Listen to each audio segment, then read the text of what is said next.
Սիրելի հայրենակիցներ, հաջորդ տարի ավարտվում է այս կառավարության հնգամյա ծրագրի ժամկետը։ Այսինքն այս բյուջեն այս կառավարության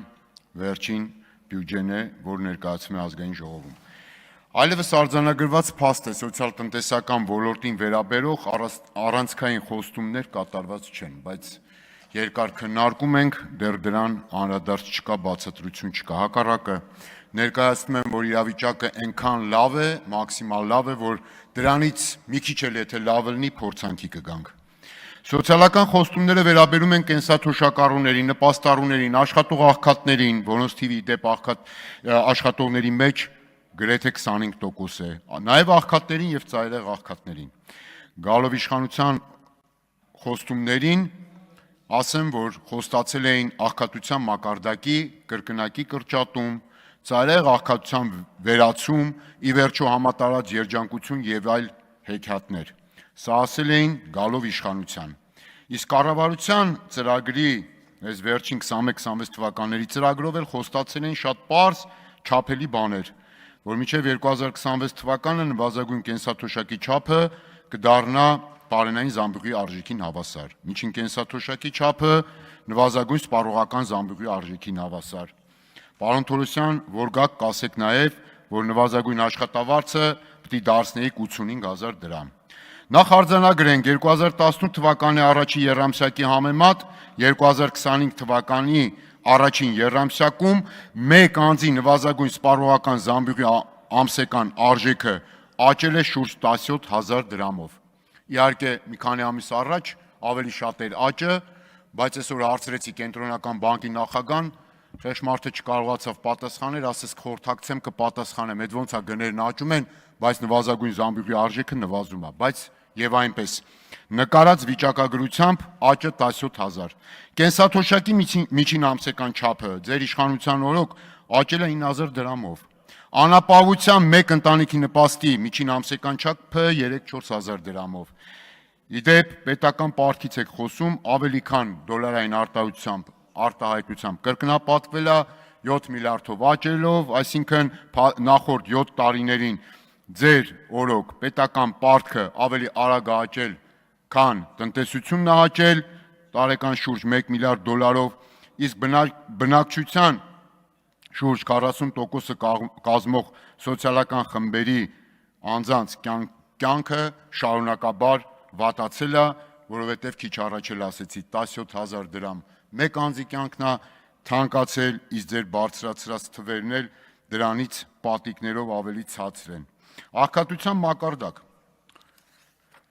Ուրեմն 2023 թվականի մինչև երեք այս ցուցանիշներ 23.5% էր, որը ավելին էր, քան 2018 թվականի ցուցանիշը 1%-ային կետով, իսկ ծայրահեղ աղքատությունը 1.1% էր, որովհետև եւ դա էլ ավել էր 18-ի համեմատ 1%-ային կետով։ Այս հնչեցրել է մի քանի օր առաջ, կարծեմ պարոն վարչապետ դուք էլ եք այստեղ, եւ չգիտես ոնց մեկ էլ վիճակագրության կոմիտեն հանկարծ հրապարակում է 2024 թվականի թվերը, ինչպես ասում են հարևան երկրում ափալ-թափալ, եւ մի հատ փոքր տառերով այստեղ գրում է. այս ցուցանիշները ճշգրտվել են, այսինքն մեթոդական իմաստով կա փոփոխություն եւ ամենակարևորը շատ փոքր է, աչքս չի տեսնում, բայց դեռ կարում եմ կարդամ։ Ասում է ամենակարևորը այս ցուցանիշը, որ արդեն վկայակոչել եք եւ արդեն նաեւ պետական մարմինները սրա մասին խոսել են, ասում է նույն վիճակագրության կոմիտեն, համադրելի չէ նախորդ տարիների ցուցանիշներին։ Անհրաժեշտ է վերահաշվել, բայց պարոն Թորոսյանը իրեն հատուկ ձևով շտապել է իր Facebook-յան էջում մեծ տառերով արդեն գրել է, որ 2%-ային կետով նվազել է։ Պարոն Թորոսյան, կարող է 2 չի 6 է։ Ինչ եք շտապում։ Հələ ամփերեք, կարող է 16 է, կարող է աղքատությունը վերացել է։ Ինչ եք շտապում։ Ինչի եք ոչ համադրելի ցուցանիշներ իրար համադրում, ժողովրդին ձեր սիրած մանիպուլյացիայի ենթարկում։ Հիմա 2025 թվականի առաջի կիսամյակում կենսաթոշակի միջին ամսական չափը 49,000 դրամ էր։ Եվ մնացած ցուցանիշներն եթե բացեք, այսպիսի եզրահանգման պիտի հանգեք։ Ձեր խոստումը կատարելու համար այս կառավարությունը հաջորդ տարի միջին կենսաթոշակի չափը պիտի բարձրացնի 30-35,000 դրամով, նվազագույն կենսաթոշակի չափը 7-8,000 դրամով, որովհետև պարենային զամբյուղի արժեքը 44,000-ից ավել է, իսկ նվազագույն աշխատավարձն 75,000-ից պիտի 10,000 պլյուս անեք, որ ստանաք ձեր խոստացած 85,000-ը, չեք անում, որովհետև բյուջեում նման 26 թվականի բյուջեում նման ձևակերպումներ ամրագրված չեն, պարոն Թունյան, ուշադիր նայում եք, լավ ձեզ էլ անդրադառնամ, դուք ամեն տարի գալիս էիք, այս մի քանի տարի մեկ էլ Ամերիկայում հիմիկված դեսպան նախորդ սոցիալ-նախարար ինձ ասում էիք, հուսադրում, ասում էիք մի շտապի, դեռ տարի կա, դեռ 3 տարի կա, դեռ 2 տարի կա, դեռ 1 տարի կա, մենք կանադառնանք, մեր խոստումները կանենք, այն հայտնի անեկդոտում պատը պրծավ, ձեր խոստումը չեք կարել, հիմա եկեք ասեք ինչու,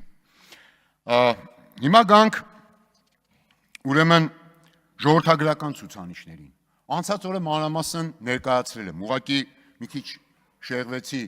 բուն նյութից, ժամանակս լրացավ, բայց հակիրճ ձևակերպումը հետևյալն է, մանավանդ նախորդ 7 ամիսներին էական վատացում կա ժողովրդագրական ցուցանիշների, եւ դրա պատճառը հիմնական մեկն է, հակասոցիալական քաղաքականությունը, պարոն Թորոսյան, որը դուք ժառանգել եք եւ շատ այսպես ակտիվ կերպով շարունակում եք, որովհետեւ դրա հետևանքով նվազում են ծնունդները, ամուսնալուծությունները ավելանում են, ամուսնությունների թիվը կրճատվում է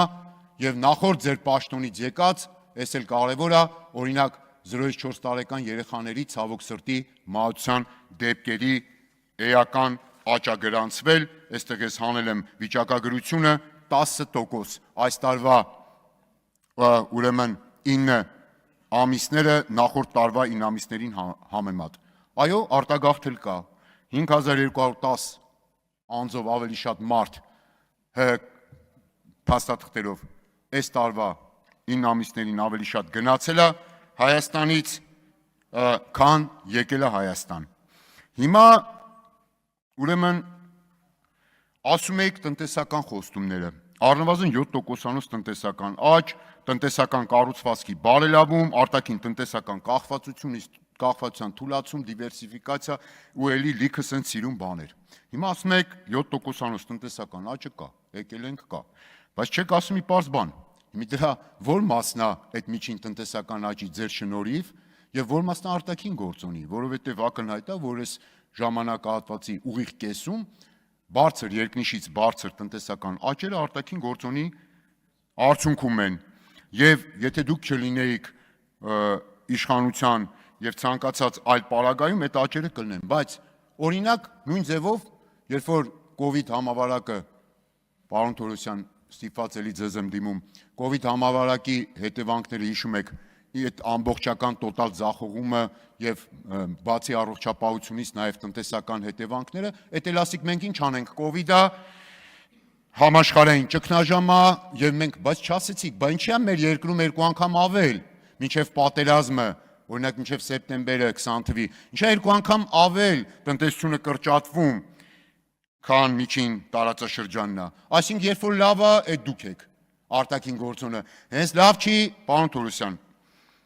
ասում եք, մենք ինչ անենք, սա միջազգային միտում է, հետո ջղայնանում եք, որ հարցեր են լինում ձեզ, հիմի չգիտեմ ձեր ջղայնությունը այդ մասով անցավ, թե չէ, են քրեական գործերից էր, եթե հարմար լինի ասեք, ինչ եղավ այդ կոവിഡի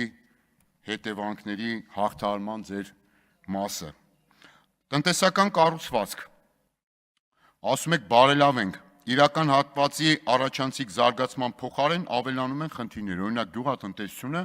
պատկերավոր ասած, ձեր իշխանության օրոք ազատ անկման մեջ է իրականում, իր խորացող խնդիրներով, դա մենք տեսնում ենք նաև, երբ որ այցելում ենք կոնկրետ մարզեր, գյուղական բնակավայրեր։ Այս տարի արդյունաբերության, որ անցած տարի ձեզ փրկեց ռուսական ոսկու վերարտահանումը արդյունաբերության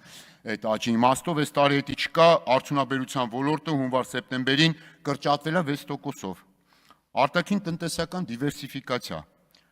Թեկուզ ռազմավարական գործընկեր երկիր է Ռուսաստանը, բայց ես շատ դժգոհ եմ եւ ընդհանրապես շատերն են դժգոհ, որ այդ մի երկրից տնտեսական կախվածությունը աննախադեպ բառը սիրում եք, այստեղ շատ տեղին ասեք, աննախադեպ աճել է։ Հասել է ուրեմն, տեսեք, 2024 թվականին թռիչքաձև աճելով 57% նախորդ տարվա համեմատ դարել է 41.1%։ Իսկ օրինակ Եվրամիության հետ որ ուզում ենք ինտեգրվենք, այս էլ նվազելով դարել է տեսակարարքշիռը 7%։ Ներողություն ավարտում եմ։ Օտարերկրյա միլիարդավոր ներդրումներ չկա, Վահան Քերոբյանի ականջը կանչի, շատ խոստացավ, հակառակը կա կապիտալի փախուստ, դա ամրագրված է 2024 թվականի վիճակագրությամբ, հարկատուն հերոսա կեղեքում եք, ժամանակս չէ իքեց ասեմ ինչու եւ ոնց, եւ ընդհանուր առմամբ եկամուտների արդար բաշխումից եք խոսում, բայց իրականությունը բոլորովին այլ է եւ ըստ էության սոցիալական խնդիրները ցավոք սրտի ձեր իշխանության օրոք գնալով ավելացել են, քան լուծվել։